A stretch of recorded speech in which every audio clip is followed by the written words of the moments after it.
Bom dia, pessoal, tudo bem? Laisla aqui, sejam bem-vindos para mais uma aula dos adolescentes. Senhor Deus, Pai querido, te agradecemos, Senhor, por este momento. Abençoe a vida de cada adolescente, de cada pessoa que estiver sendo atingida por essa lição e que o Senhor nos traga seus segredos e fale aos nossos corações. Para a honra e glória do teu nome, em Jesus. Amém. Amém. A gente está hoje na lição 16 da revista 40 Dias com a Liga da Justiça e a gente vai falar sobre o Homem Elástico. Ele era um garoto chamado Ralph Dibny e conta que ele era muito habilidoso e gostava de resolver mistérios, tinha muita curiosidade e tinha bastante habilidade e inteligência. E aí ele foi num parque e viu que tinha pessoas ali fazendo um contorcionismo, e ele foi atrás de ver como que aquelas pessoas conseguiram desenvolver aquela habilidade. E ele chegou num ponto comum. Todos eles tomavam um refrigerante que era feito de uma frutinha mexicana. E aí ele foi estudar aquilo, conseguiu separar aquela substância e identificou que aquela substância dava essas propriedades elásticas. E aí, nesses estudos, ele acabou se tornando o Homem Elástico. Depois, com o tempo, ele virou um amigo do Flash. Então, durante a Liga da Justiça, eles têm várias coisas que eles fazem juntos. E ele foi, né, a partir daí, ele foi fazer parte da Liga da Justiça. A história está muito boa, só que ela fica trágica. A esposa dele é brutalmente assassinada. E quando isso acontece, ele perde o norte. Ele era uma pessoa muito habilidosa, estava acostumada a lidar com os mistérios, só que o mistério da morte foi difícil para ele lidar. E o que ele fez? Aquilo que ele estava habituado a fazer, começou a tentar desvendar esse mistério com as suas próprias forças. Então, ele foi procurar práticas ocultistas, cultos, e aí acabou enveredando para um lugar que não foi muito legal e entrou numa obsessão por trazer a sua esposa de volta da morte, uma coisa que ele nunca ia conseguir fazer. E isso acabou fazendo com que ele entrasse em alguns loopings de depressão e, no fim das contas, foi culminar lá na sua morte. Pois é, a história fica meio trágica no final. Bom, mas com essa história, a gente consegue aí fazer algumas observações importantes. Como que nós reagimos nos momentos de dificuldade e nos desafios que a vida nos traz? A Bíblia, em momento nenhum, disse que a vida do cristão seria mais fácil, ou que o cristão não teria problemas, ou que por viver numa comunidade cristã a gente não lidaria com problemas, ou por nascer numa família cristã a gente não lidaria com questões que todas as outras famílias lidam. Então, é muito importante a gente observar como que é a nossa reação perante alguns desses problemas quando eles surgem, porque eles de fato vão surgir. Isso demonstra como que está a nossa maturidade, tanto espiritual quanto emocional. Aqui na revista Base, o versículo da lição, ele está em Jó, capítulo 1, dos versículos 20 ao 22, e diz o seguinte: Ao ouvir isso, Jó levantou-se, rasgou o manto e raspou a sua cabeça. Então prostrou-se no chão em adoração e disse: Saí nu do ventre da minha mãe, e nu partirei. O Senhor deu, o Senhor levou. Louvado seja o nome do Senhor. Em tudo isso, Jó não pecou, nem de nada culpou a Deus. A gente conhece um pouquinho da história de Jó.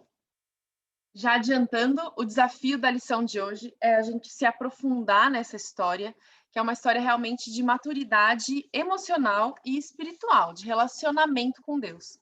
Em momento nenhum, mesmo Jó tendo perdido tudo, todos os seus filhos, os seus bens, até a sua própria saúde, em nada disso ele questionou o Senhor. Ele sempre permaneceu fiel, com a sua fé em Deus inabalada. E aí a revista convida a gente a buscar estar atentos para como a gente lida com as nossas sensações. Muitas vezes a gente precisa sentir uma coisa para acreditar que ela é verdadeira. Mas quando a gente fala na fé, quando a gente fala na nossa vida com Deus, muitas vezes a gente pode não sentir a presença de Deus. Às vezes, quando a gente vai fazer uma oração, pode dar um soninho, né? Às vezes você está ali em alguma situação realmente muito difícil. Acredito que nessa época de Covid, de pandemia, isso está sendo recorrente, seja você adolescente, seja você adulto, situações difíceis, situações às vezes desesperadoras, situações que convidam a gente a perder totalmente a nossa esperança e não permitem que a gente sinta de fato a presença de Deus. Mas, especialmente nesses momentos, assim como em todos os outros momentos, é importante que a gente busque manter a nossa fé inabalada, assim como Jó. Jó perdeu tudo. Ele não tinha uma perspectiva de que algum dia alguma coisa iria melhorar. Em dado momento, ele olhou para sua vida e ele não tinha nada. Ele não tinha de onde tirar esperanças.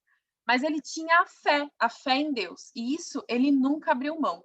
Eu sei que isso é difícil, mas é esse o convite que a Bíblia faz para a gente. Esse é o convite que o cristianismo faz para a gente. A gente realmente acreditar, se entregar na verdade da cruz e tomar para nós que Deus tem algo especial para a gente depois disso tudo. Eu sei que é complicado, não é simples, mas é esse o caminho. Mesmo que você não sinta absolutamente nada, Deus está continuamente trabalhando na sua vida. Então, o convite da lição de hoje é para a gente se manter firme na nossa fé. Em Mateus, capítulo 16, versículo 24, diz o seguinte: Então Jesus disse aos seus discípulos: Se alguém quiser me acompanhar, negue-se a si mesmo, tome a sua cruz e me siga. Ou seja, a caminhada da fé não vai ser simples. Ela pode ser complexa. Ela também requer que você tome sua cruz. Mas nunca desista do caminho. Em João, capítulo 16, versículo 33, aqui é quando Jesus já estava prevendo que estava chegando o momento da sua morte, ele diz o seguinte: Eu lhes disse essas coisas para que em mim vocês tenham paz. Neste mundo terão aflições, contudo tenham ânimo. Eu venci o mundo. Então, por mais que a situação de pandemia, de Covid, ou seja lá qual situação, com sua família, com suas pessoas amadas, com os estudos, com o futuro, preocupações a respeito de relacionamento, a respeito de dinheiro, por mais que esteja difícil, o que Cristo nos ensina é que ele venceu o mundo. Por mais que a gente não consiga enxergar o que tem depois da tempestade, a gente precisa se manter firme na nossa fé, de que o Senhor está cuidando de nós. Amém? Quero fazer um convite para vocês. O último versículo que a gente leu está no Evangelho de João. No grupo de comunicação, a gente vai começar uma leitura em conjunto do Evangelho de João a partir do dia 17 de maio. Então, fica aqui o meu convite para que todos acompanhem. Tenho certeza que vai ser edificante para toda a nossa igreja e vai realmente fortalecer a nossa fé, como essa lição aqui ensinou para nós. Amém? Senhor Deus, Pai querido, te agradecemos, meu Deus, por essa palavra. Te agradecemos, meu Deus, porque aprendemos, Pai, que muitas vezes, até que a gente não sinta a tua presença, até que a gente duvide da tua presença, ou que tudo ao nosso redor nos mostre que não tem por que mantermos a esperança. Sabemos e aprendemos aqui que o Senhor está conosco, e o Senhor permanece conosco, e o Senhor trabalha a nosso favor todos os dias, continuamente. Te louvamos e te agradecemos. E eu te peço, meu Deus, especialmente que através desse vídeo, através dessa palavra, dessa aula, que o Senhor redobre, triplique a fé de todas as pessoas que estão sendo impactadas por esta palavra, assim como a minha também pessoalmente. Em nome de Jesus, amém. Deus abençoe. Boa semana.